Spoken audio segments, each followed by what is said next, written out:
Hello and welcome to today's video. My name's Haley and today we're talking all about the 24th gift of invention, going from addiction to invention. Now even just saying those words, going from addiction to invention, I'm like, how does that work? Right? It doesn't seem correlatory. But here in this video, we will explain how it is so, seen through the thread that Richard Rudd writes in. And I'm excited because I do remember reading this chapter in a few months ago, having a very profound effect on me. So let's get into it. Reviewing these notes that I made from a few months ago, which are many.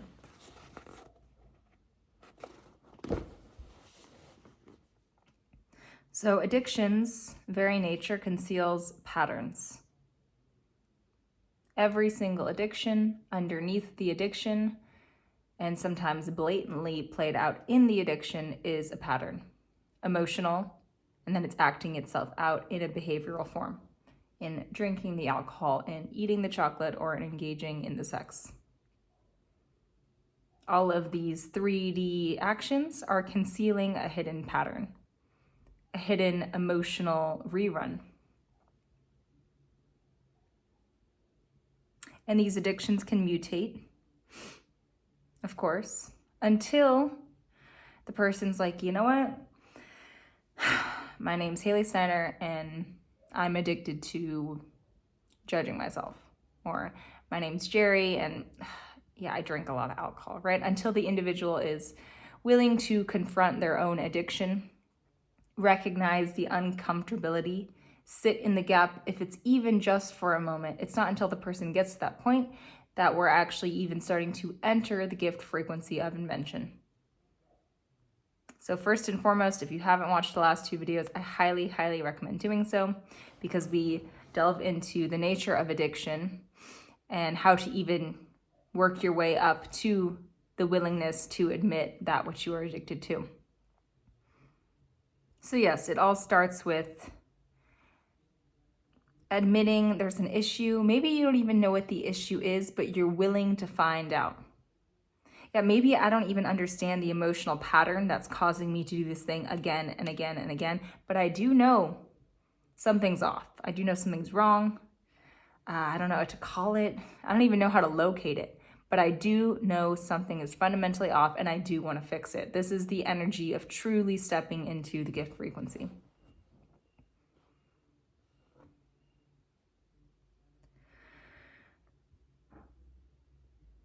So this gap, which again is just the ability to become aware, I feel uncomfortable and I feel like reaching for this thing or this distraction that usually ceases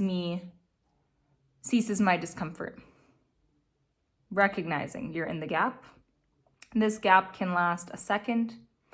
It can last a few seconds, a minute.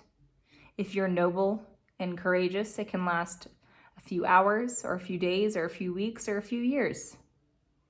And I gave a fun activity in the last video talking about how to play with this gap, how to play with your own discomfort, and just give yourself a challenge. Can I sit in this discomfort for 1 minute longer? And then after that 1 minute's up, I will allow myself to engage in this thing that I engage with usually unconsciously. Can I consciously engage with my addiction?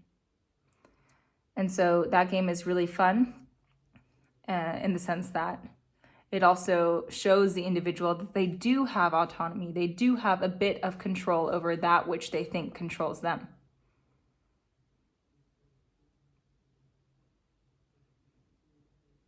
And these gaps, these moments of discomfort, are spontaneous, right? Spontaneously, you can become aware that you're uncomfortable. And again, it's in the admitting I have an issue that when that discomfort inevitably spontaneously comes around, you are more likely to want to try to work with that which you are dealing with. So what is the benefit of sitting in the gap? He says these gaps can allow an entire gestalt shift to take place in your life. I think I said that word right, gestalt.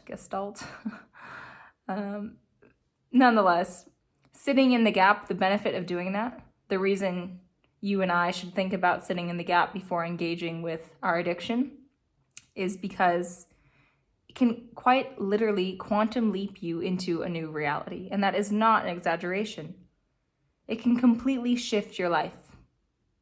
Once again, because every time I choose to sit in the gap, I actually download a bit of satisfaction and self-worth. I can do this. I can sit here in this discomfort. It's hard, but I'm doing it. And I did it. And it starts to download self-worth, which starts to, all self-worth does is undo the lack of self-worth. And all low vibration is rooted in lack of self-worth, let me tell you. So this is the benefit to sitting in the gap, is depending on the degree to which you do so, you can actually quantum leap yourself into a new level of reality.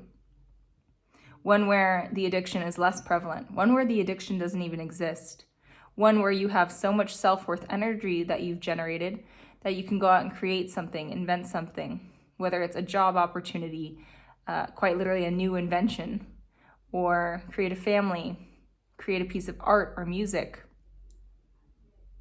Self-worth is a very potent energy that allows someone to move in the world with less limits. And I don't know about you, but I think about this concept of self-worth, and it is priceless, right? You can't go to the market and be like, oh, here's $10, I'll take some self-worth. Like, self-worth is one of these tricky things that's like, you either have it or you don't. Of course, it's on a sliding scale. You have so much of it, and then the rest is absence of it. And the more self-worthy you become, the less you experience the energy of worthlessness. And just think about a time where you took an action and you felt like, I can do this. Like, I'm good at this, I can do this. You felt energized and motivated and creative and innovative, and there's a lot of energy to that. Whereas the lack of that is like, am I good enough? I don't know, maybe I shouldn't. People might judge it. And it's really shrinking and hard to get anywhere if you don't have any self-worth. So this should be a huge incentive as to why we should all be sitting with our gaps. Every time I sit with a gap, I know I download self-worth into my body, into my being. This is valuable, priceless self-worth that I can utilize in all aspects of my life.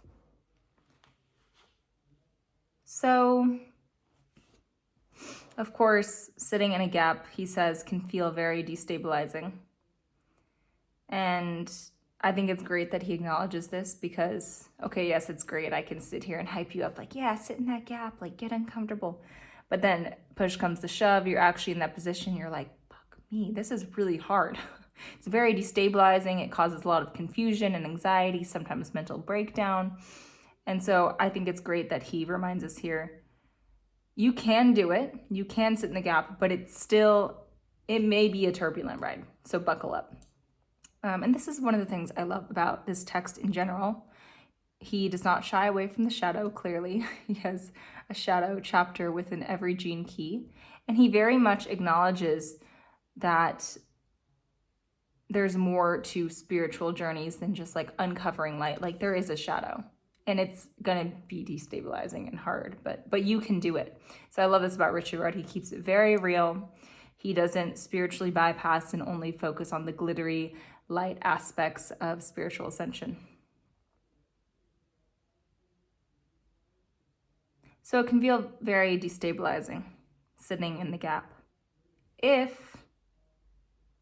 So there's a contingency here, right? Every time we see the word if, it means, there's an option being presented. If you do not surrender fully to them. Inversely, meaning if and when I surrender fully to my discomfort, I feel stable. Okay, so this begs the question, how can I surrender fully? What is surrendering fully? What is that? And before we keep going here, I want you to pause this video and answer this question for yourself. What does it mean to surrender fully? See what you come up with.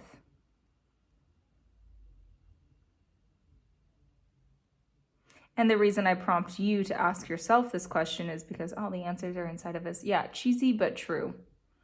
What I might be considering surrendering fully might be completely different of an answer for you. And this is because, of course, we have different life experience, different ways of communicating, different ways of going about things. So something that might ring very true to me and give me a lot of motivation and inspiration on how to surrender fully might not resonate with you who's watching. And so this is where comparing and contrasting comes in. Like, let's all share what helps us, what is our concept of surrendering fully, and offer that to another person whilst acknowledging it may not resonate to them. So what helps you surrender fully? What do you think that is? And drop a comment below, because of course I'll keep going here and uncover what Richard Rudd says about it and what I think, but what you think is valid, important, and maybe can even help someone else who's watching this video too. So please drop a comment below of your answer with that.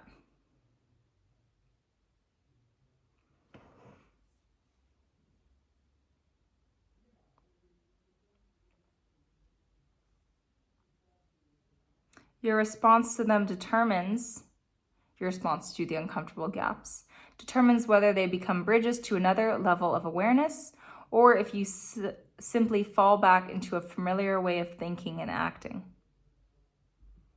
So essentially, every time I feel uncomfortable, I have the opportunity to quantum leap by feeling my discomfort, by surrendering to my discomfort, or of course I react and then I continue to engage in the addiction and go down my downward spiral.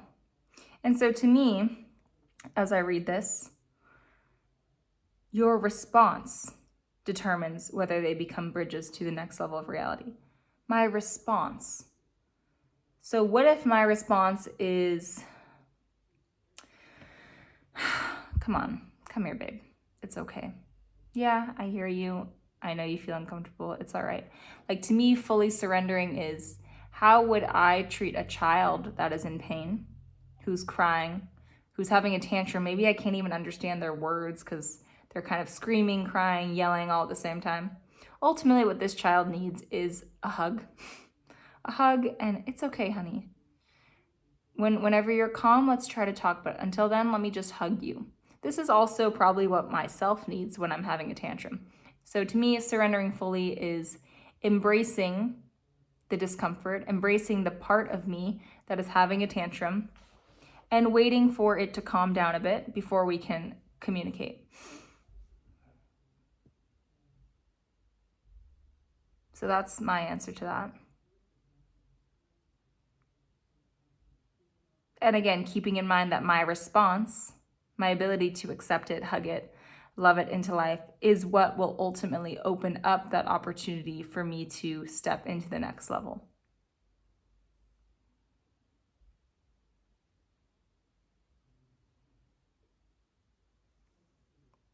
The gap of awareness is fully is fully embraced and therefore reveals its magic.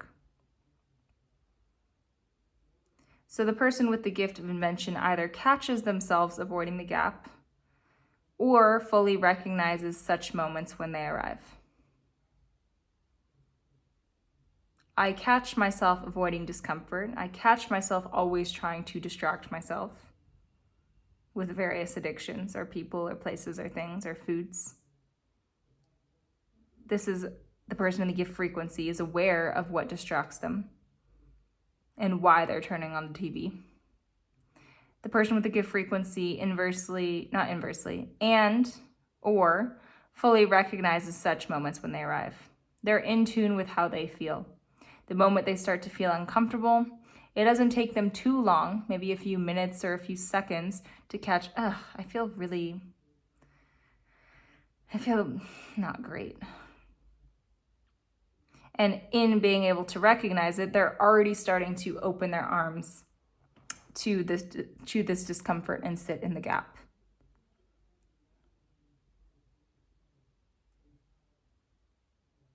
So there's a willingness to arrive at the gap. Okay, so then he poses a very fun question here. What happens in the gap when I do embrace it? Give us more incentive, Richard. Why should I embrace the gap? And the answer is absolutely anything. The 24th gift is truly magical and contains genius. So it quite literally opens you up to the entirety of the void, all possibility, the quantum field, however you want to say it. When you sit in the discomfort, eventually, the discomfort has to play itself out. And after that, you're met with silence, with the everythingness. And this is the perfect place to create.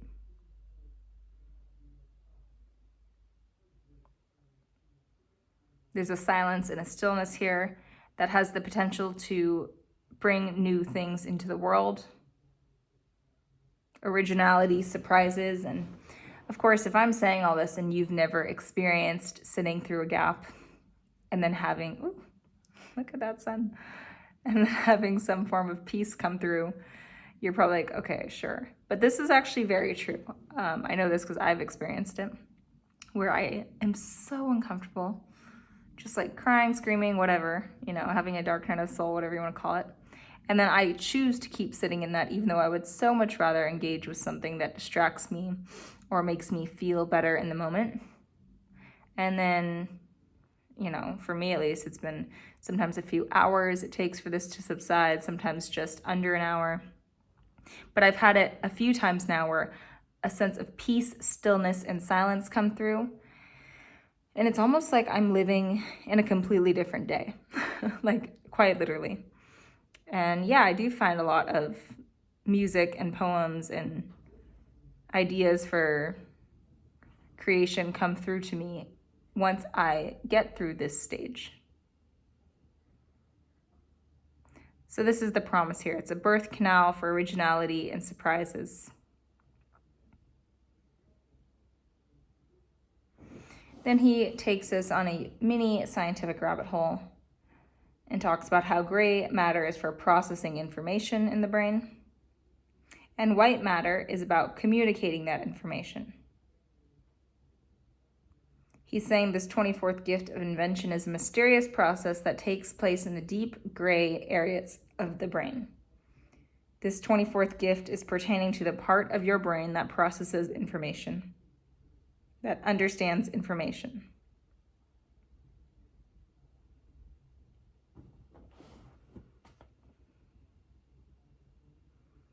This gift seems to act as some kind of neural trigger that allows the individual to have original thinking and emerge from these areas. The human act of pondering might be an apt description for what occurs through this gift. So contemplation, and this is what Richard Rudd is all about. He's saying that this gift opens the person to contemplation, to a place of stillness and peace, to where they can actually think productively, not let their mind use them.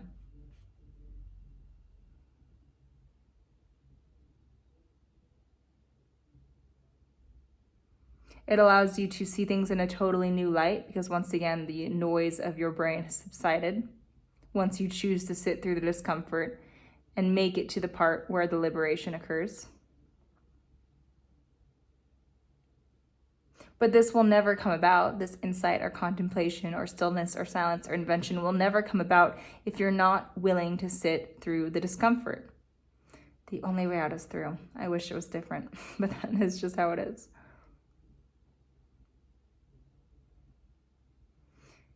If you can simplify the amount of neural firing in your brain, then ideas and insights may actually become sharper and clearer. He's basically saying if you can get into a meditative state and stop engaging with your low vibrational thoughts, which, by the way, cause more discomfort, then ideas and insights can arise, then stillness can come through, then this invention can start to take place.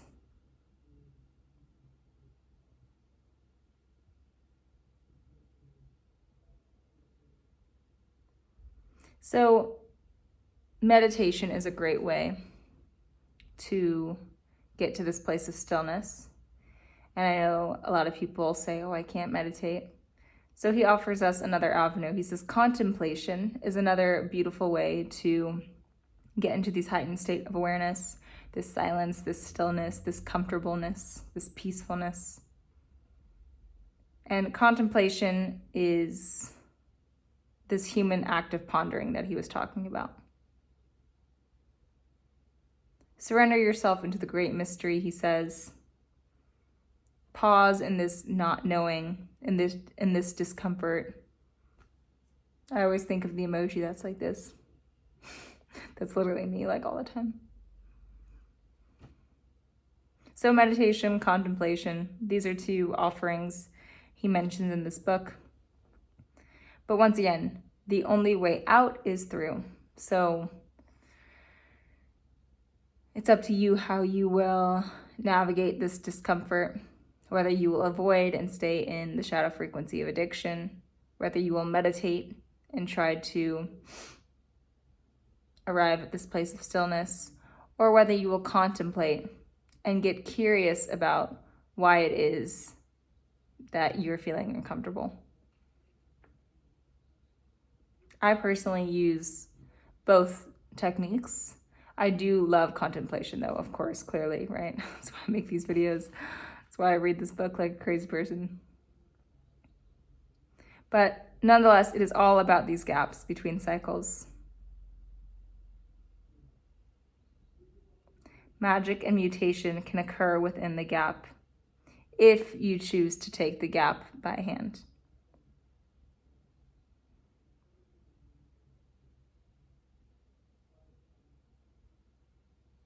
The 24th gift is the heart of human creative process. And each time you hit one of these magical gaps, you have the opportunity to either shift up an octave in frequency or remain the same. Each time, literally every single time you feel uncomfortable, you have an opportunity to go up one level or many, depending on how much uncomfortability is presenting itself, or stay in the same loop. That is really interesting.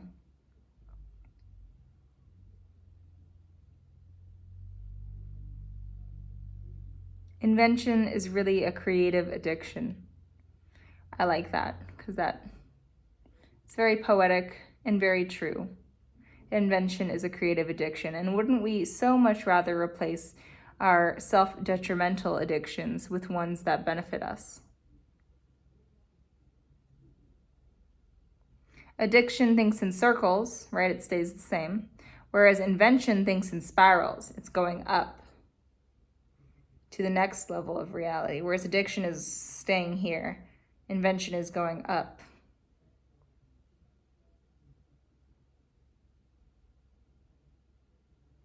This is the place of great insights and creation.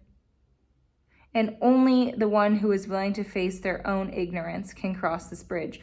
Only the person who is willing to face their discomfort can ever go up in this ascension spiral.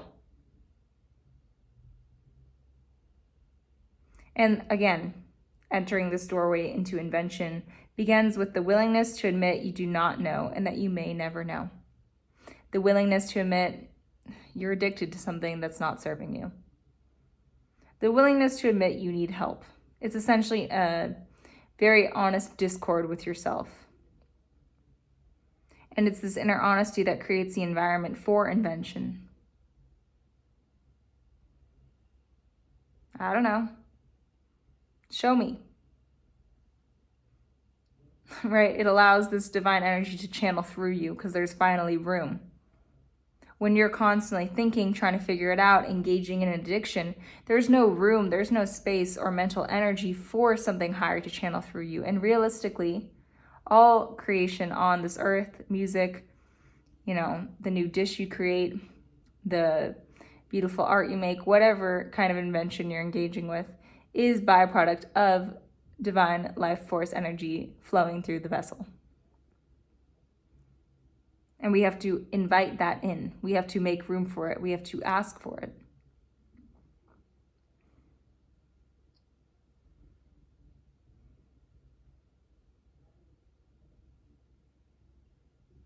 And the last thing I'll say here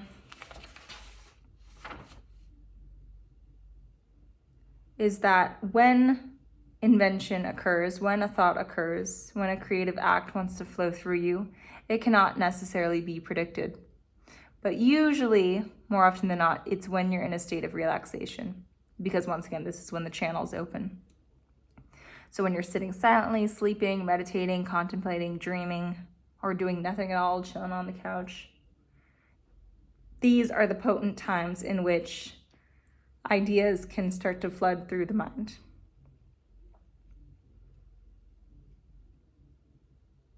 Gaps allow God, love, source, field, energy, mana, prana, shakti, whatever you want to call that thing inside of you and all around you to come in and help shift things around.